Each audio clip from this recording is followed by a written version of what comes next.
Welcome to Magic is Real, the podcast where we focus on spiritual journeys, near-death experiences, and all things metaphysical and spiritual. If this podcast resonates with you, it would mean the world if you can like, subscribe, and share with like-minded friends. Thank you so much for being here with an open heart and mind. I wish you peace, light, and love always. Hello, everybody. Welcome to Magic is Real. I am Shannon. I am a psychic medium, and I'm your host, here to speak with you about all things metaphysical and spiritual.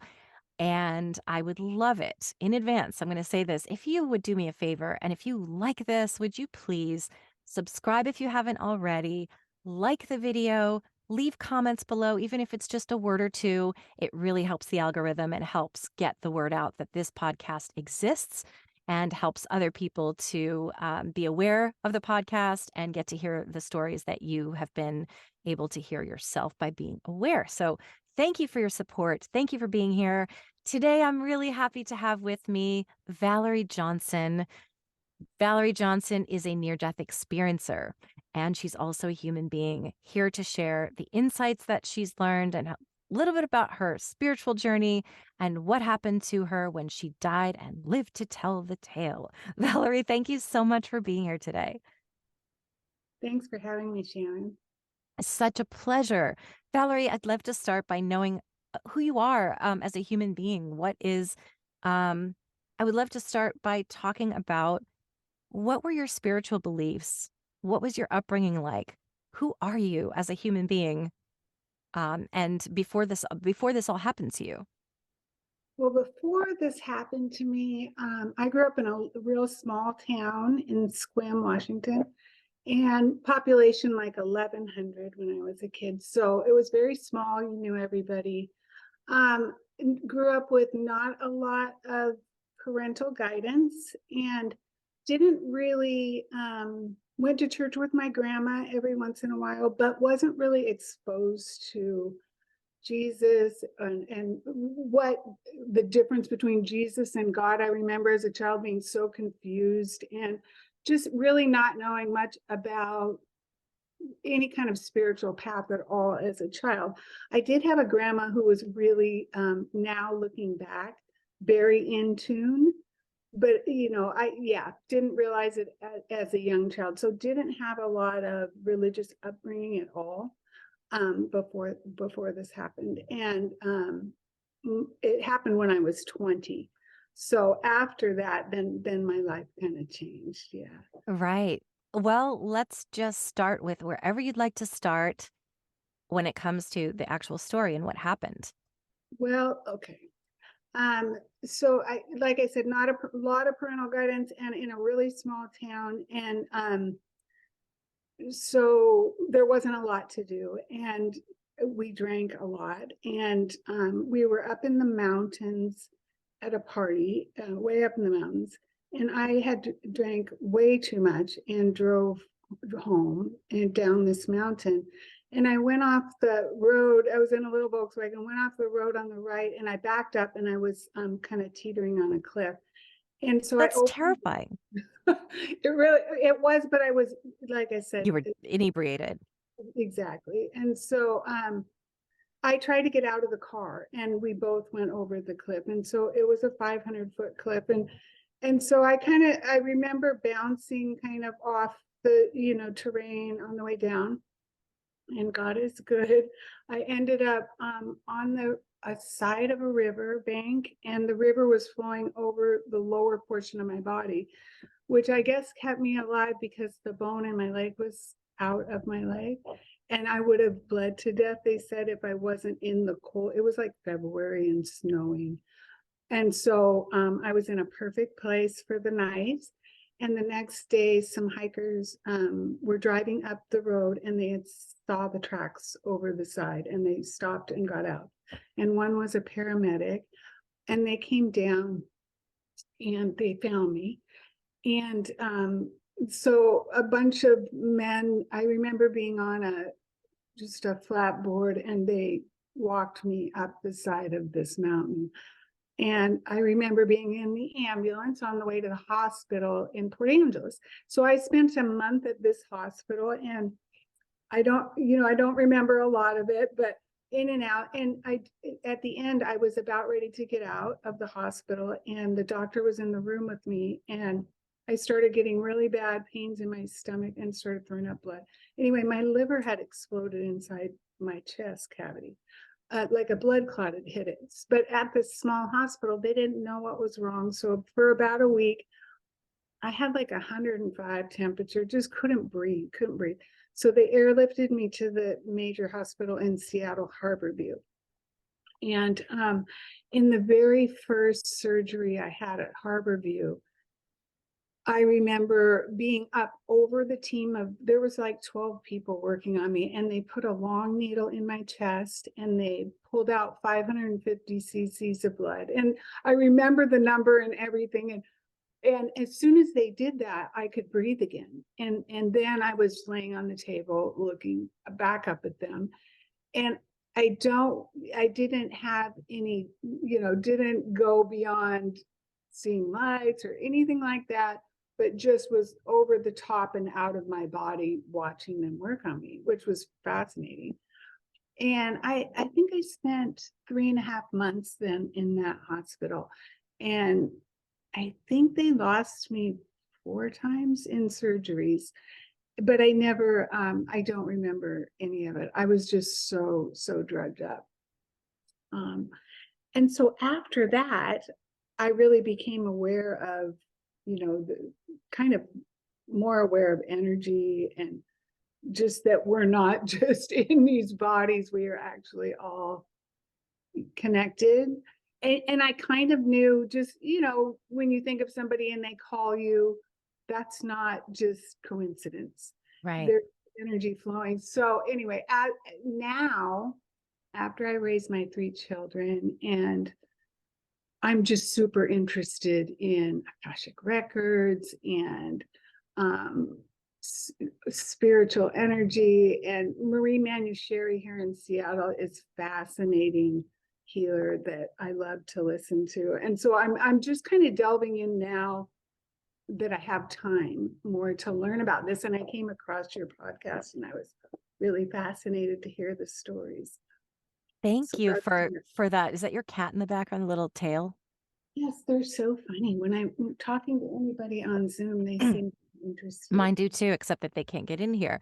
That's good. Yeah, I have met Valerie, everyone, in an Ions group, I think. And it wasn't it, it was a presentation I did. It might, I don't remember where it was, but I think so. You were there and you reached out to me, which really meant a lot to me, to tell me that you had had, not also, I haven't had a near death experience, but that you had had an experience.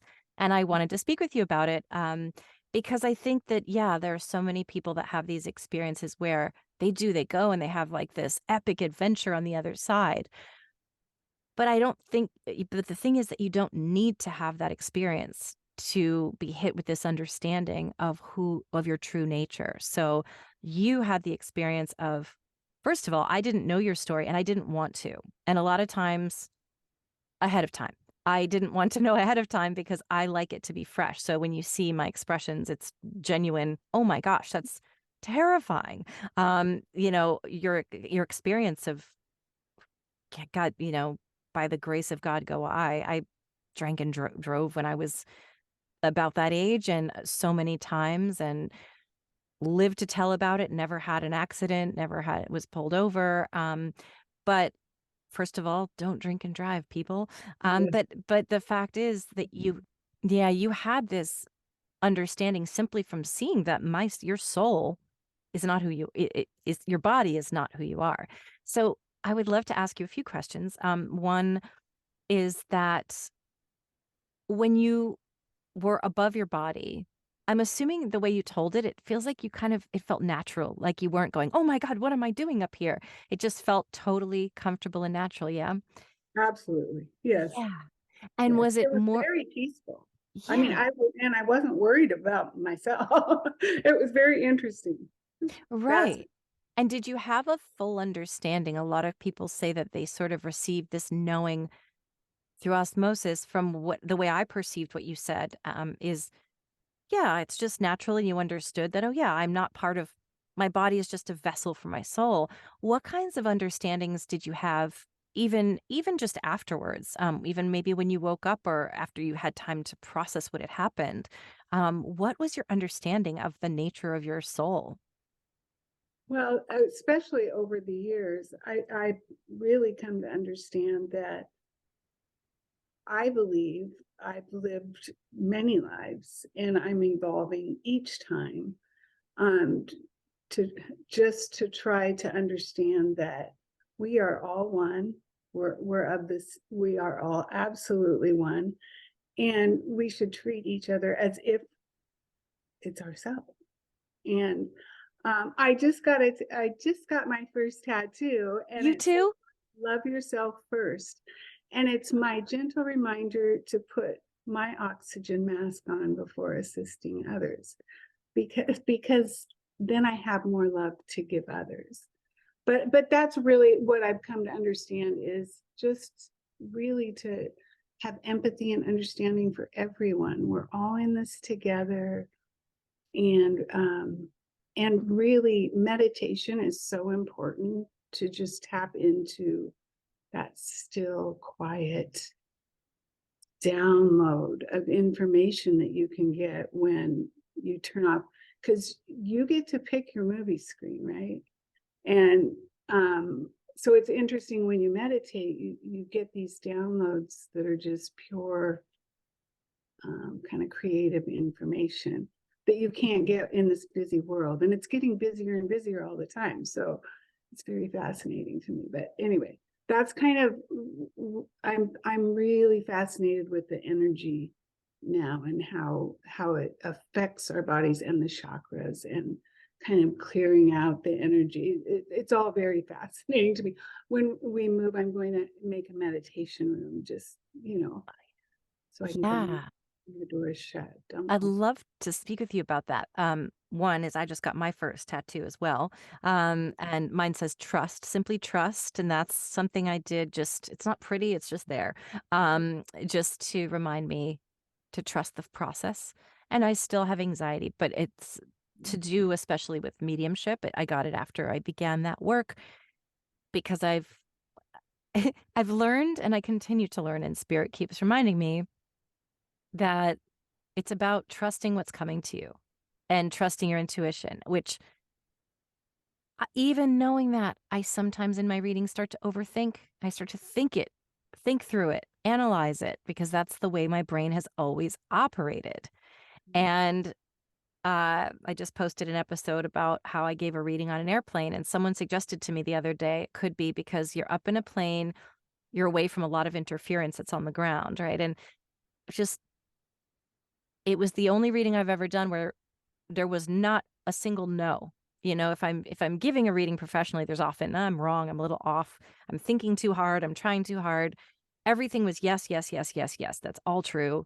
The spirit was just talking through me. Well, what the spirit was trying to show me, it was to literally just don't overanalyze it. I'm telling you, just believe what I'm telling you. So with that in mind, I'd love to hear you speak about your meditation practice, and even if it's imperfect, but what it has done for you and what you think meditation, how it benefits us and how it helps us connect with that part of ourselves that we sometimes lose connection with as we human. Well, yeah, today's world is just so much going on.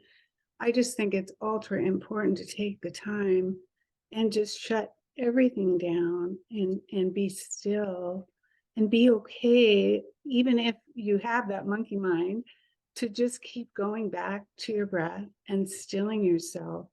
I think it's really important to stay in the present as much as we can. And when we move forward or backward, to try to bring ourselves right back to now. I heard something the other day that was really interesting. It was about when you're a baby, or a young child, time goes by really slow because you're absorbing all the new information coming at you. And as we get older, our lives speed up and faster all the time, because most of the time we're on autopilot, and we're not really even paying it. When you drive somewhere, you don't even remember the drive. You're on autopilot and you're not really paying attention to what's going on, and really soaking in, like, everything's alive with energy, and really soaking in right now. So for me, meditation just brings me back to right now, and I can um, kind of love myself and take that time to fill myself back up so that I have time to give to others. And that's kind of it. I mean, it's really, I worked for years and I thought I was doing it wrong. I just was trying so hard to meditate and it just wasn't, I didn't feel like it was really working for me. And then I finally got to a point where, and meditations brought me to where I feel like whatever happens, that's what, that's how it's supposed to be. And not really freaking out about stuff so much like I used to, um, and worrying about what's going to happen. And I was always, especially raising children, always worrying about what's going to happen. And oh my gosh, what if I die before they're raised? And what, and all this wasted, completely wasted energy that I could have been doing other things with. And so I that's where I'm at right now with trying to meditate, just meditate and being okay with whatever happens, because apparently that's how it was supposed to work out. Exactly. That's why I trust. Yes, And I love what you said because I say this all the time. I literally do say it all the time that you have to put your own oxygen mask on first. I literally said it this week a few times to different people. And it's so true. We can't be of service to anyone else unless we are present with ourselves, at peace with ourselves, and taking care of our own well-being first, so that we have the bandwidth to give to other people, and also to resist the urge to take from other people energetically, because we need them to make us feel okay, which is work that I've done in the 12-step for the last 15-20 years, is learning that there is an overemphasis, I think, these days on self-reliance, because we do need one another. We do need connection. That's how we're designed. That's what we're here for, in my belief, that we're here to love, to learn to love and connect and help and aid. And that being said, as an emotionally dependent, a former emotionally dependent person, I felt so empty and lacked that. I had that God-sized hole, as we call it. God can be anything that you feel comfortable with, but it's that. I'm not saying that you have to be religious or anything, but there's that feeling of, I don't love myself and I don't know how to feel whole. So I need you to tell me I'm okay. I need you to make me feel okay. The problem is, it's not anyone else's responsibility. So when they inevitably let you down, well-meaning or maliciously, you're left with a bigger hole. Now it's like, oh, no one loves me. Now the hole's even bigger. And so you just keep stuffing this hole and it keeps getting bigger and bigger and bigger, until you realize that, wait, I'm the only person that I have to learn to self-soothe. I have to learn to be my best caretaker. I would just love to hear your thoughts on that. Like, I would just love to hear either your experience, your insights, whatever you know about that.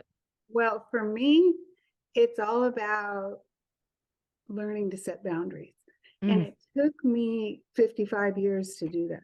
yeah. I am serious. I just did not know how to set boundaries.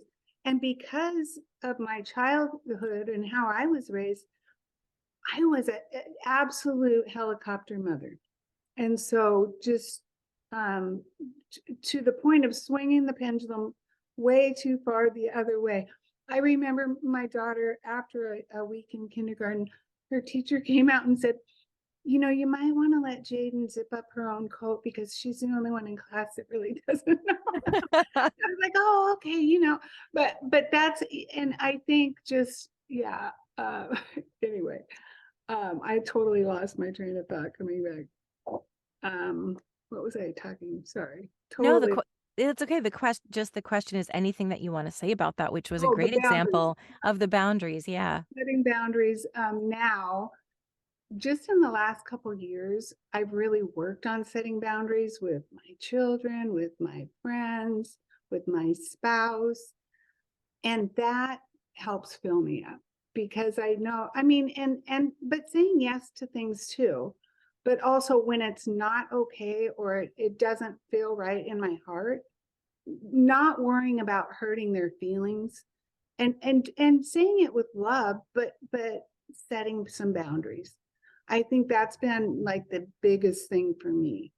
Um, Me and it's too. taken forever to learn how to do it. I always felt like you said, if I don't do this, they're going to feel bad.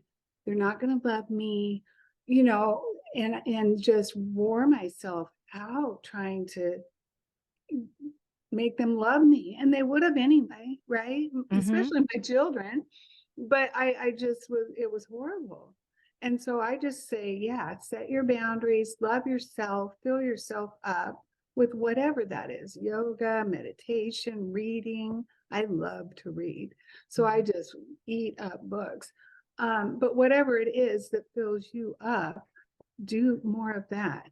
And then you have more to give. I mean, I really think that's so important. And Yep. just, I love that too. I had to learn that's part of 12-step work is learning how to have boundaries. And I think that when you're a people pleaser, so much of that is, again, you're afraid that you're not enough. Like they're not going to love you if you rock the boat in any way or you dare to have a need. One of my therapists said to me, he said, having needs is not neediness. Like it's not needy to have needs. Because I was like, maybe I'm too needy. And the thing is, I wasn't at all. I wasn't speaking up for my needs at all. I was putting up with people not meeting my needs and just pretending I didn't care when it was very deeply painful. And he's like, what's wrong with having needs? We all do. And it's okay to speak them. And as you said, especially with your children, where there's that unconditional bond, they're going to love you anyway. Don't you love people despite their flaws and their character defects? That's part of being human. But I think that we have to learn that we don't have to do a song and dance to be loved. We are right. all, as you said, we're all one. We Amen. are innately special and unique and valuable. It doesn't mean someone has to put us, we don't want to put anyone on a pedestal, but obviously it's not even about loving. It's now they're actually going to respect you even more. The more you have boundaries, the more people actually respect you. And that's what love is easy to get. Respect, not as much. If you just let somebody continually treat you in a way that's less than you feel comfortable with or that you need, well, that's just telling them, it's telling yourself and them, I'm not worth, I don't love myself. I'm not, I put your needs above mine, which is not only it's also just unattractive in general. Like it's unattractive to people, whether it's romantic or otherwise. People don't like somebody to be obsequious and to Right. constantly please. To be our own people. So I think that's very special. I have another question about so you left your body, and I know from interviewing a lot of near-death experiencers, no matter how far into the other side they went, I have seen consistently that once people leave their bodies, whether it happened at birth or as childhood or even at 20 or later in life, from that point on, they have a much stronger, they're much more strongly tethered to the other side in the sense that they may have stronger intuition. They just have a stronger connection. They might have psychic abilities and an understanding. So I'd love to know for you, what has that been like? Do you notice you were young? So maybe, but do you have these psychic hits? Do you have mediumship abilities? And if so, share if you have any stories about that. I tap into my family that have passed, and they actually have funny conversations with my mom. And this has just happened in the last couple of years, so it's been really fascinating for me. And the first time that it really, I was meditating, and I was doing a meditation of Marie's, and she takes you up to the fourth dimension, and all this information spinning, and it's like a 20 lane, 20 stack highway of just data flowing. And then she takes you up to the fifth dimension. And when she did that, my mother immediately came to me and just hugged me and loved me. And then my father and the rest of my grandparents and my family were there. And my mom was having, like, just telling me stuff, like, don't keep my stuff. That's ridiculous. That's not me. That's just my stuff. Get rid of it. Cause I've always had a tough time like letting go of her things. And anyway, she just like was being super funny. And at the end, I was like, oh my gosh, I hope we can have these conversations, again or more often or whatever. And she was like, yeah, once, every 12 years would be, let's do better than that. And then since then I can have conversations with her like when I get still enough. And so it's been really interesting to me to do that. The first time was a guided meditation, and then now I feel like I can just kind of, but I have to get really quiet and really Yeah. um but it's been really good because I know in my heart they're all okay. Everything's fine. It's going to be fine for me. Death is not a scary thing at all. It's something to look forward to and celebrate, because at that point that we worry and do so much here on earth that's useless, and it's just so much more peaceful. And so yeah, it's just something that used to be super fearful for me and just isn't anymore because of that That's kind what of. I would have asked you is how has this changed your perception of life and death? And how has it changed the way that you interact with other people and move through your life? And you can elaborate on that if you like. Well, I just feel like I used to worry about, like I said, about everything about my children.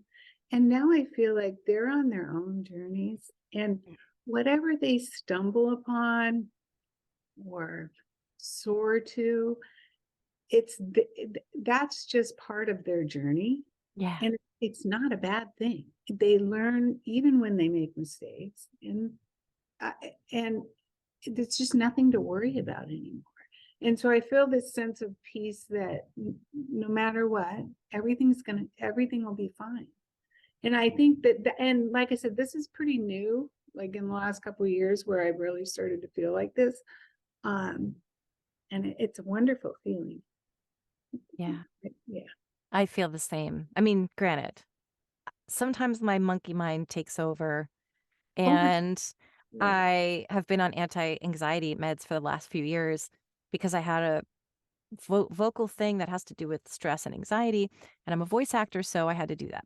Anyway, I recently went off and I was like, I feel really good. I think that I've like all the meditation and the yoga and the spiritual work is really, I think I can balance this. And then at 6 a.m. last night, I woke up and I was like, and I could just tell, I'm like, oh, here it goes. The monkey mind starting to worry and starting to have all these feelings and intensities of feeling, and had to talk myself. It took me 2 hours to talk myself down and say, feelings aren't facts. This is just your sensitivity, which I love about myself. I love being a highly sensitive person, but my brain just Yeah. wants to solve and sort and think and all, it's not. And I just kept saying, 2 weeks ago when you were on antidepressants, you were like, this, none of this was even an issue. So just remember, this is an illusion. It's your feelings are real, your feelings are valid, but all of this chatter is like just your sensitivity wanting to organize it all and figure it all out, which is it's a beautiful thing to have such high and to have that like high intelligence that we empaths have, emotional intelligence, and it can also be difficult at times Yeah, and can be absolutely. right. I totally have to monitor what I watch on TV. Me too. I will take in I just, yeah, I have to be very careful about what I watch, what I'm doing. As a matter of fact, my husband was down in Las Vegas for March Madness, and my son works at Alaska Airlines. So I just flew down there for the night, just thought it'd be fun. And there were some images just on the street that I couldn't get out of my head. And it was like, oh, I never need to go back. So I mean, it's very interesting that yeah, you have to really be careful about, and I love how honest you are. I speak of, being peaceful, and Mm, that's not 24/7. I mean, right. I have my moments where same thing. I'll have like 2 a.m. wake up, full body panic attack about Yep. work or whatever. Stupid. Will this matter in a month I or know. 5 years? No. But it's so I have to talk. And I love that you shared that, because I think we all have those moments no matter what. Yeah, for the most part, I just kept reminding myself and do it's all happening in my highest and best good. So things aren't quite going the way that I thought they were going, but that's because it's all part of a greater plan in my mind. And so it does help. It Yeah. really does, because I know that it's okay. It's all leading towards something better. And so if things aren't quite the way that I imagine them, it's okay. Still trust, trust, trust. My brain is still accustomed to freaking out because it wants to protect myself. And it does for you too. I think when we're empaths, what have you read the Highly Sensitive Person by any chance? I did years ago. Yeah. I, Well, I'll recommend it to empaths around and anyone who wants to understand empaths. But I think for me, it was like, oh my God, there's a name for this. And if you recall, she talks about how 15% of us are highly sensitive people, and there's nothing wrong with us. We were and I've said this a million times, so on this podcast, but that we are the part of the herd that was designed to be able to seek danger and to protect the herd, but with our sixth sense essentially. So we were the ones that were like, there's a rustling in the bushes, there's a predator behind us, and we're the ones that are the people that the the pack people who warn the others that there's danger coming. So our brains are on high alert all the time as a protective mechanism, which is not a bad thing. It becomes detrimental and difficult when you live in a society where we need to be on all the time. We need to be focused on our work, and we need to be, um, like I wouldn't have gone on antidepressants if I weren't a voice actor and needed my voice to work. But when I get stressed, my whole throat tenses up and gets stiff, and I can't, and I lose like mobility, and I'm like this. That's yeah. the way that it manifests for me, is the throat chakra. And because it's my profession, I had to take antidepressants because I can't work. But if I were in nature, this would be fine. It Right. might not be comfortable, but it would actually serve a purpose. So part of my going off of the meds, and I'm not saying just go off your meds if you've got more serious issues, was saying, I need to learn to flow with the way that I am. Now that I've kind of had time I used it as a to help me along the way, but I also and to get my voice back and retrain my voice to calm down and keep reinforcing. But at the end of the day, I'm like, I want to be the way that I am.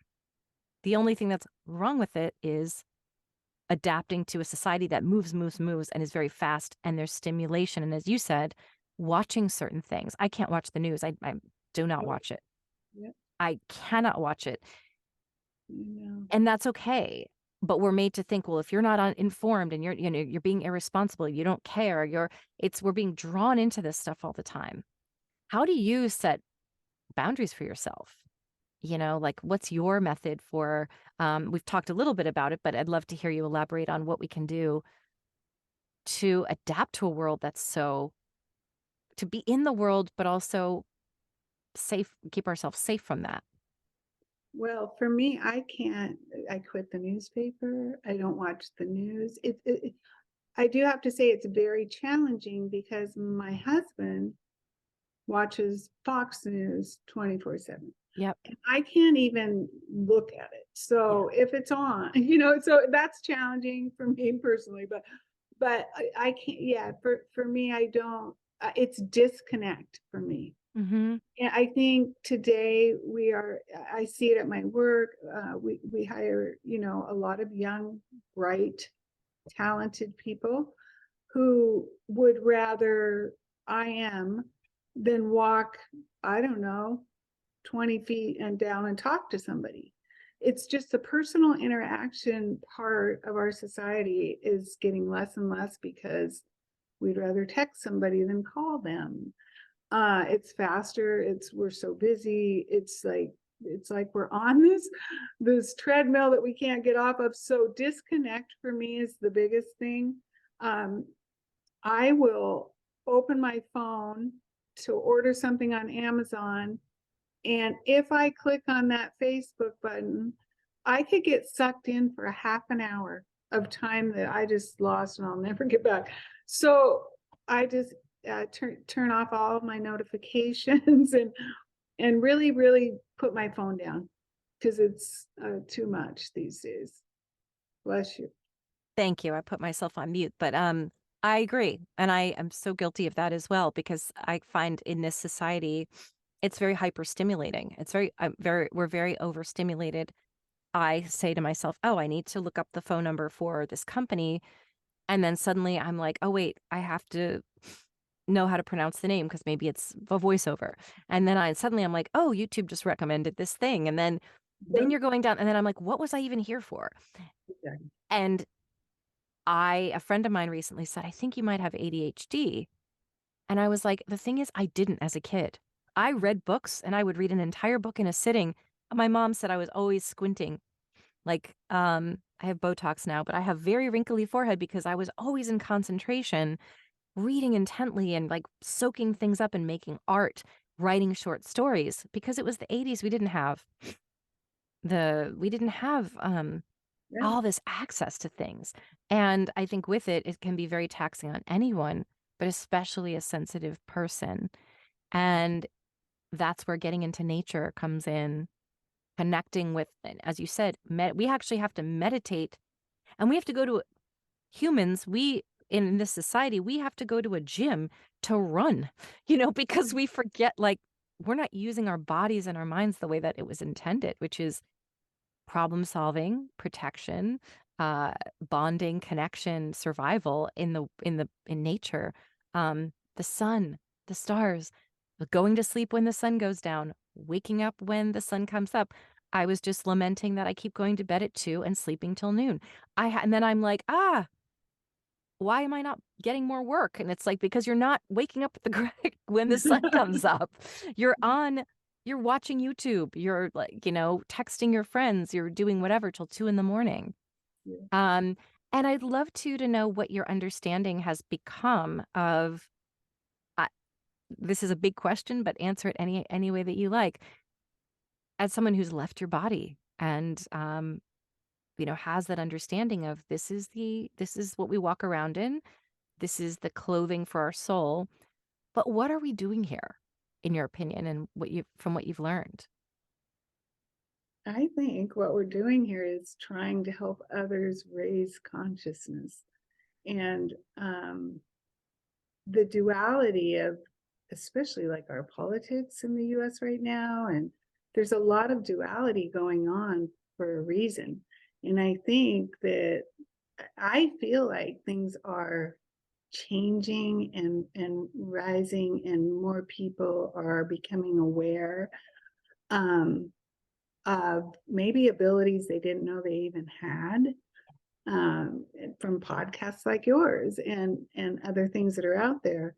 It's, I think, a wonderful thing, but I think that's why we're here. We're here as what I would call wise old souls to help others evolve to a place of peace and love and understanding of others. And that's kind of our purpose, maybe. Yeah.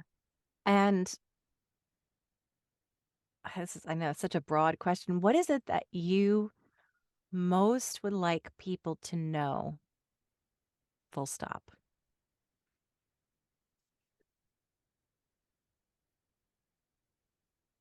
I guess that the thing that would be most important for people to know is just that if you feel like you're alone, if you feel like you have ADHD, talk to people because everybody is battling something and they may not share it and be comfortable with that at this point in their life. But you'll find somebody who is so that you feel like you're part of the tribe because the, most of the time I think in life we feel like we're alone in the way that we feel or the way that we act, and there are a lot of people that put on a happy face out there, but they're struggling inside, and we just need to really reach out and try to help one another where it takes a village and just love one another no matter what. You don't know really people's story until you know it and you get to know them. And you can make a lot of judgment about people without even knowing their story. So I just say, just take the time to get to know people and love people. That's beautiful. I think it's true. Always remembering that a lot of people act in ways that we can't understand, that just seem appalling, or how can this be? And I really think it is so important to look at them and just, I do this all the time, to look at them and remember that they are just doing the best they can with what they've been given. So true. Yeah. They're, There's a documentary yeah. called the Me You Can't See. Mm. Oprah and Prince Harry put it out, and it was really good. It's like a 6 episode docu-series about mental health. Very good. I want to see that. Thank you for recommending that. I just want to thank you. I think, like I said, I love doing this. I mean, I just love doing this. I love connecting with people, like-minded souls. I think every single person, it's not like every single person I've met that has had a near-death experience, or, spiritually transformative experience, they all have some new insight. Sometimes I think, are people going to get bored listening to the same topic all the time? But it's always different because everyone's perspective is different. That's why I always ask about you. Who are you in this life? Because I think that, like I said, whether you've just left your body and hovered, whether you've gone to the other side and talked to Jesus and God and angels and had this whole adventure, you all come back with this just deeper understanding of the human experience, I think. And so much of what you shared, I think, is just generally such wonderful wisdom and insight gleaned from life, from experiencing life, whether you've left your body or not. And I love hearing what you have to say. It's so relatable. And I know that it will be relatable for others. And I thank you so much for being here to share your experience and who you are with the rest of us. And that's what the whole point of this podcast is: connection. What can we all connect on? So, is there anything else that you wanted to share? Otherwise, I just want to, I want to thank you, but I'd love to hear if you have any sort of closing thoughts. No pressure. I don't, except that here's my closing thought. I will give it to you. Can you see that? It's beautiful. Love Um, yourself first. yes. So do that, and everything will be perfect. And just yeah, go with the flow. Thank you for having me. Thank you, Valerie. Have a great Thank day. you so much for listening with an open heart and mind, for your likes, subscribes, leaving comments below, and sharing with like minded friends. Your support means the world, and I could not do this without you.